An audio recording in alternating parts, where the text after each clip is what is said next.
Bagaimana kabarnya? Sehat, alhamdulillah. Nah, sebelum kita mulai pelajaran kita pada pagi hari ini, kita berdoa terlebih dahulu agar apa yang kita pelajari hari ini mendapatkan berkah dari Allah Subhanahu wa taala. Ketua kelasnya dipimpin teman-temannya untuk berdoa.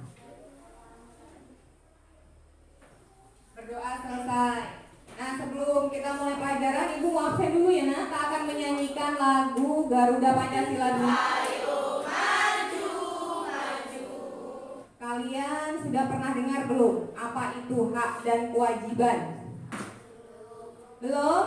Ada yang sudah, ada yang belum. Yang sudah, kira-kira hak itu apa sih?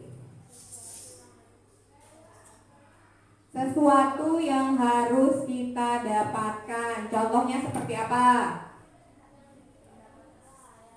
Mendapat kasih sayang dari orang tua. Kewajiban adalah yang harus kita laksanakan. Contohnya apa?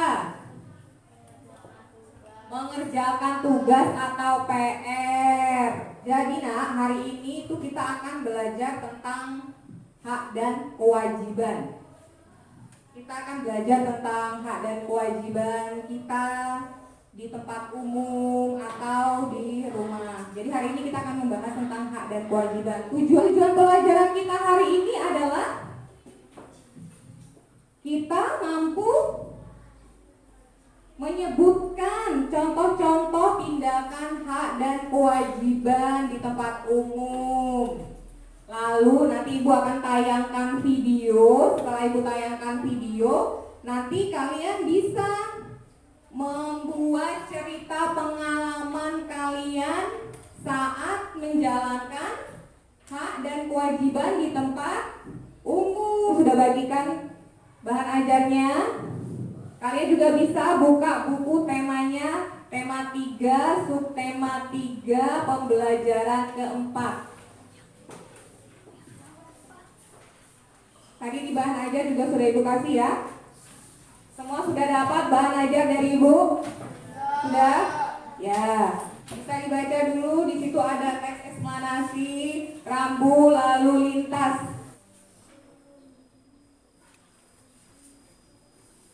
Sudah selesai dibaca? Sudah. Tadi kita membaca teks apa? Rambu lalu lintas.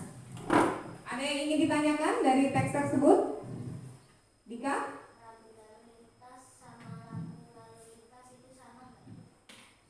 Rambu lalu lintas dan lampu lalu lintas itu sama nggak, Bu?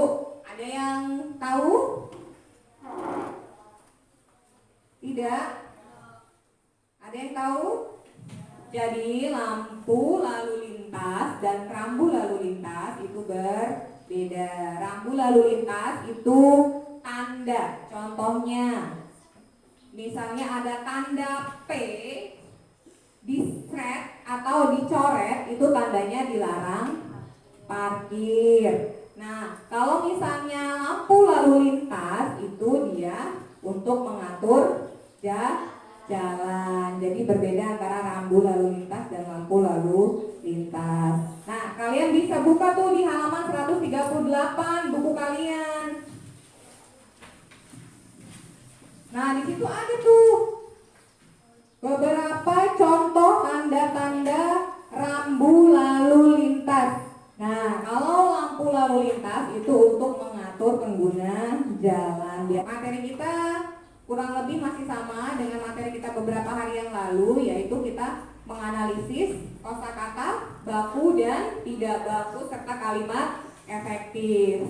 Dari teks yang kalian baca tadi itu banyak sekali kata-kata tidak bakunya dan ada beberapa kalimat yang tidak efektif. Coba kalian analisis, kalian cari mana sih kata-kata yang tidak baku dan kalian rubah ke dalam kata-kata baku. Lalu kalian cari di situ kalimat yang merupakan kalimat tidak efektif dan kalian rubah ke dalam kalimat efektif. Bisa kalian baca sekali lagi teksnya dalam hati, lalu kalian kerjakan tugasnya. Ibu sudah bagikan LKPD-nya per kelompok. Kerjakan tugasnya berkelompok secara berkelompok. kelompok.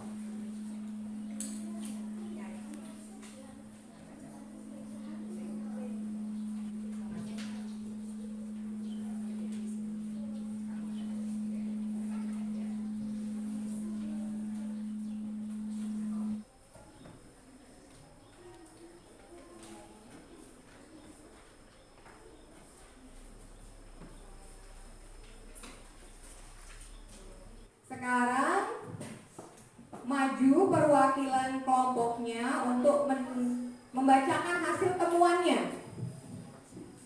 Siapa kelompok siapa dulu nih yang mau maju? Boleh? Oh, kelompoknya Alia. Yang mau maju siapa? Alia. Maju Alia. Kalimat non baku, melihat, kata bakunya melihat, sistem, nemuin, menemukan, sudah, telah, kejadian, peristiwa. Kalimat tidak efektif, kita semua pasti sudah mengenal lampu lalu lintas. Kalimat efektifnya, kita pasti sudah mengenal lampu lalu lintas. Kalimat tidak efektif, tahukah kamu siapa yang nemuin lampu lalu lintas? Kalimat efektifnya adalah, tahukah kamu siapa penemu lampu lalu lintas? Iya. Apakah temuannya Alia ini sudah benar? Sudah.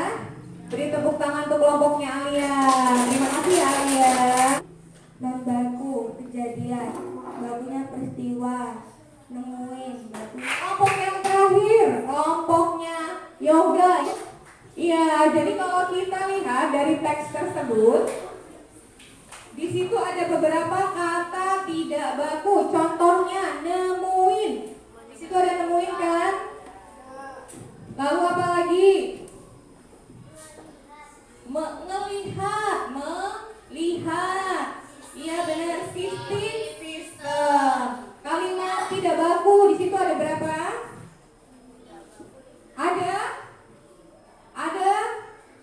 Ada 5. Sedangkan kalimat efektifnya terdapat berapa kalimat efektif?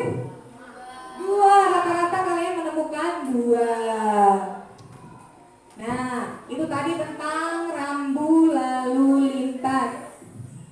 Ibu punya video tentang hak dan kewajiban di jalan raya berkaitan juga dengan rambu lalu lintas. Coba kalian simak dulu ya nak. Ini berkaitan mengenai hak dan kewajiban kita di jalan raya.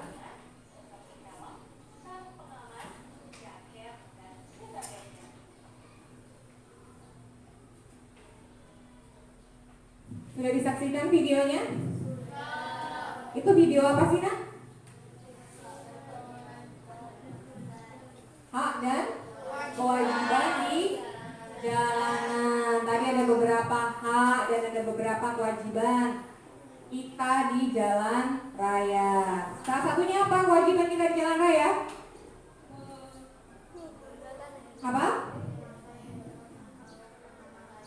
Memakai helm. Apa lagi kewajiban kita?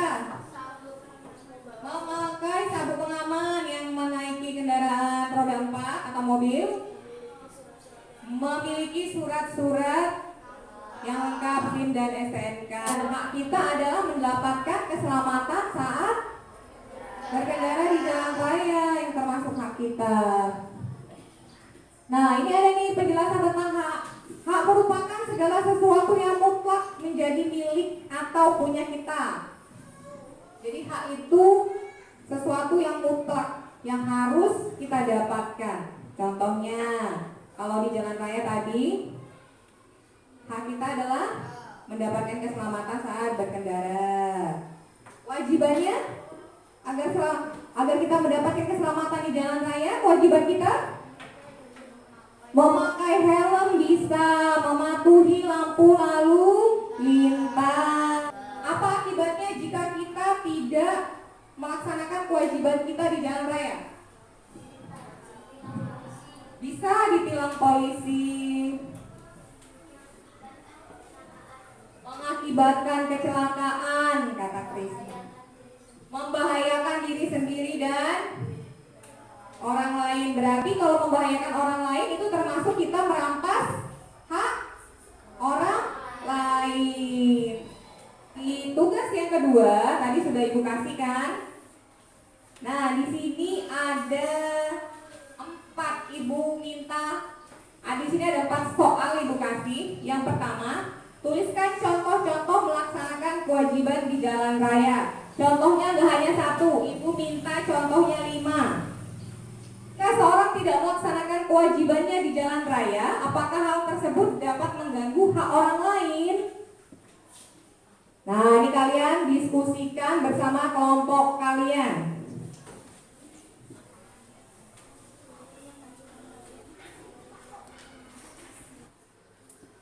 Baiklah, kalau sudah, kita coba presentasikan lagi seperti tadi perwakilan dari kelompoknya ya. Yang mau maju duluan? Kelompoknya Alia. Yang baca Asafa. Gantian ya. Yang baca gantian. 1. Tuliskan contoh melaksanakan kewajiban di jalan raya. Menggunakan helm atau sabuk pengaman. Memiliki surat-surat yang lengkap seperti STNK dan SIM. Berkendara dengan kecepatan normal. Berkendara pada jalur yang ditentukan. Mengikuti aturan rambu lalu lintas dan mematuhi lampu lalu lintas. 2. Tuliskan contoh tidak melaksanakan kewajiban di jalan raya. Tidak memakai helm dan sabuk pengaman. Belum memiliki surat yang lengkap seperti SIM dan STNK. Berkendara dengan kecepatan tinggi. Tidak mau berhenti ketika lampu merah. Melawan. Ada yang ingin menanggapi? Jawaban dari kelompoknya Asafa? Tidak? Ya, kita beri aplaus dulu untuk kelompoknya Asafa. Terima kasih Asafa.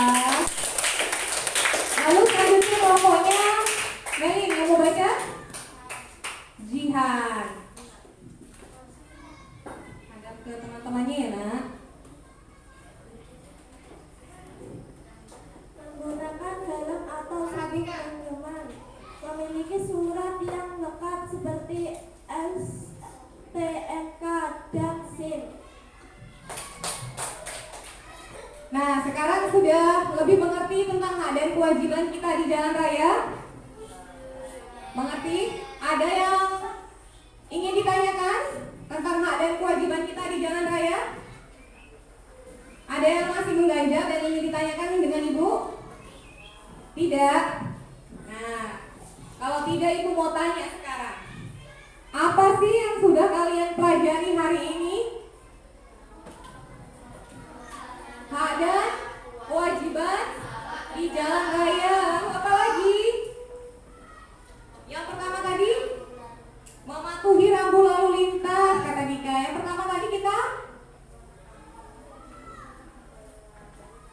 Iya, mempelajari lagi kata baku dan non baku. Lalu kalimat efektif.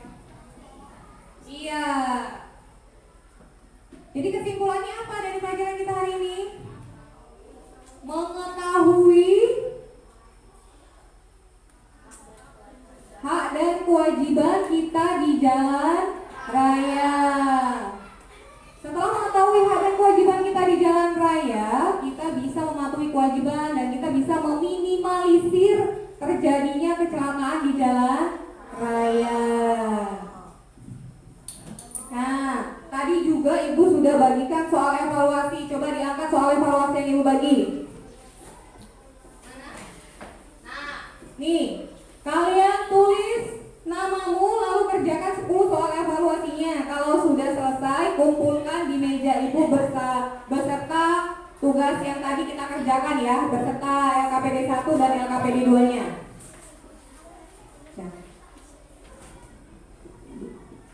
Kalau sudah boleh dikumpulkan di depan. Nah, ini tadi kita sudah belajar tentang tema 3, subtema 3, pembelajaran keempat. Berarti untuk hari besok kita belajar tentang tema 3, masih tema 3 ya, subtema 3, pembelajaran ke-5. Dibaca bukunya di rumah. Persiapkan untuk pelajaran besok. Kita berdoa untuk pulang. Ayo lihat. Teman-teman siap, berdoa mulai. Kita masih ada waktu 20 menit lagi sebelum istirahat. Nah, Ibu minta tolong, tadi sudah Ibu bagikan juga kan lembar survei kepada siswa dan satu lagi jurnal refleksi. Ibu minta tolong diisi. Ini tidak mempengaruhi nilai kalian. Paham? Isi sesuai dengan apa yang kalian rasakan.